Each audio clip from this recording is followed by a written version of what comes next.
Hello, my name is Grandmaster Doug Cook. I'm president of the United States Taekwondo Association and owner of this school, the Chosun Taekwondo Academy. This is one of our instructors, Master Bill Cirillo, who's here assisting me today. Last month for Totally Taekwondo magazine, we presented an episode on Korean Hoshisul techniques, which are grabbing techniques. This month I would like to present to you a series of one-step sparring skills, or Ilsushi Daeryun, as Grandmaster Wang Ki of Bermudaquan would call it. This is a very important practice in several ways. One, it teaches the student how to respond to probably the most prevalent attack, which is a punch. Ilsushi Daeryun is very artificial in nature. No one on the street or in a schoolyard is going to step back and low block and say, okay, are you ready? I'm going to punch you now. So obviously there's an artificial ingredient to it. But because of our martial Mudo spirit, we turn it into a valuable practice by attempting to make the practice as realistic as possible. But there are routines in order to keep it safe so we can practice without injury to each other. And once again, this is called Ilsushi Daeryun, okay, one-step sparring. In modern Taekwondo, it's called Hanban Jahui, okay? And you can use this video as a companion to the article that will appear in the August issue of Totally Taekwondo magazine published by our excellent colleague, Master Stuart Ainslow. Master Cirillo will step back and attack, and I will respond. So the first scenario is this. So we come to the Chumbi, we show mutual respect by bowing. Shady up! Good yay. Sir. And then we come back to the Chumbi, and Master Cirillo will step back. And this is the first one.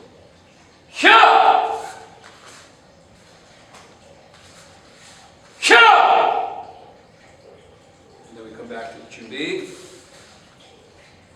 and we bow, show respect again. Okay. So now, just to elaborate on that one more time. I'm going to step out into a horse stance with a knife hand and a middle punch to the Injong Tiltry.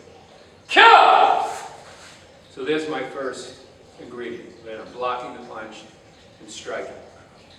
Next, from this horse stance, I pivot into a front stance and do a left uppercut to the sternum. Under the sternum, directly under the sternum. Right? Then I take my right hand and chamber it by my left ear, and my right hand is closed and comes across.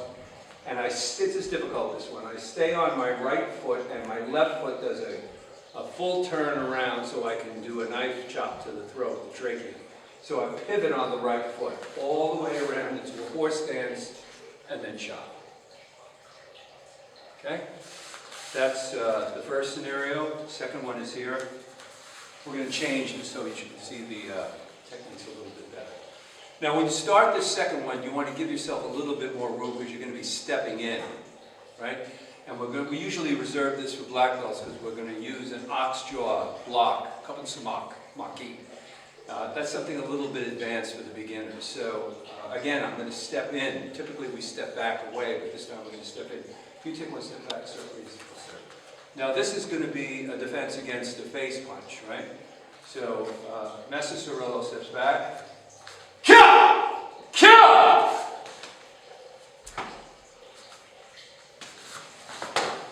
Kya! Okay, and we'll break that down now, okay? You can see this is a takedown. Always tell your partner that there's a takedown so that they can be cautioned against falling incorrectly. So again, a little bit distance between each other. He steps back. Kia! He does a high punch when I say kia. I'm signaling with my kia, right? Kia! And I step forward with my right foot into a twist stance or a cross stance, right? 80% on my front foot, 20% on my back, ball of foot. And I'm bending slightly. This hand comes back to the hip. And I'm catching his wrist. Anatomically, we're built perfectly for Taekwondo because my wrist fits perfectly underneath his. And you have to practice in order to make this accurate because you can be out here, out here. The more you practice, the more use you get to the target area, right? So we're blocking here. Now I'm going to drop down, drop my weight rather, and do a palm heel strike to his rib cage. Typically that would break the floating rib, right? Then I bring this hand across. Now is he going to be standing here like this after a blow like that? Probably not, right? But I bring this hand across to his left shoulder. I take my left foot. This is called a returning wave kick. It's very similar to the kicks found in Choki Chodan, or Teki forms, right, in Japanese. And I'm going to capture behind his leg at the calf, and I'm going to sweep him. So I'm going to push him and push him here. He goes down, and I turn to my right. I keep my hands up to protect my body, and I do a side kick to his face. And that's the technique. That's the technique. Now this next one, so as you can see, there was an ox jaw, that last one, then the palm heel, the sweep, and then you're turning to the right, you do your side kick, right? This last one requires, let's switch. It requires the ridge hand. Now the ridge hand, sonaldong, is sometimes not taught regularly, and that's a shame because it's really one of the techniques that was used by the original 5 kwans in the 1940s and 50s. So the thumb has to be buried in the hand rather than like the knife hand. This is sonaldong, the back of the knife hand. And you also need this little twist to the wrist here so that you're hitting or blocking with the meaty part of the hand, right? So we're going to use that in this particular scenario. So Master Cirillo steps back again and kiops. Okay, when I'm ready, that's his signal telling me he's ready to attack. When I'm ready for the attack, I will signal with a kiop, and this is what makes it safe. You know, we're giving each other warning. Kiop!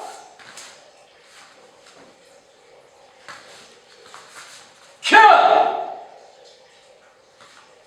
So you can see that could be a pretty devastating technique. Now I'll break it down for you. Okay. So Master Cirillo steps back. Yeah! I'm going to step 45 degrees to my left with Sona and Maki, so a single knife hand block. Kiop! Okay, there's the block, right? I secure the wrist with my right hand. I do a round kick. Now I'm going to use a ball of foot round kick to his solar plex. All right, and I retract the leg so he can't grab it, and then I step down and I bring my left leg back, so I create a front stance, and at the same time I'm manipulating his arm, so I'm lifting it up and pulling it out. See, his throat is being exposed now. I take my left hand, I bring it back in chamber, and do the ridge hand to the throat.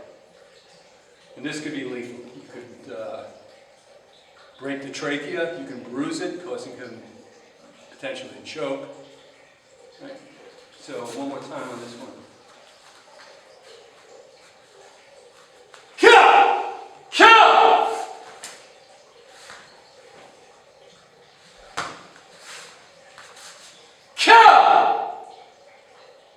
Thank you, sir. So there you have it, 3 techniques. Il Sushi Daeryun. In the magazine article, I'll list a YouTube hyperlink so that you can go directly to it to see the actions done the way we've just demonstrated them. And of course, this is a companion to the written article that covers a lot of the ancillary benefits of Il Sushi practice as well. It's not just simply self-defense, there's much more to it. So once again, I would like to thank Master Cirillo for his kindness in coming today in the middle of the day to do this shoot. I want to thank our photographer, producer, Patty Cook, my wife behind the camera, for her work. And naturally, I want to thank Master Stuart Angel for his tireless efforts over many, many, many, many years now to produce a high-quality Taekwondo magazine monthly. And I know how difficult that is. So thank you, Master Angel. So once again, Chadiet! Kunyay. Sir. Thank you, everybody. Enjoy the article.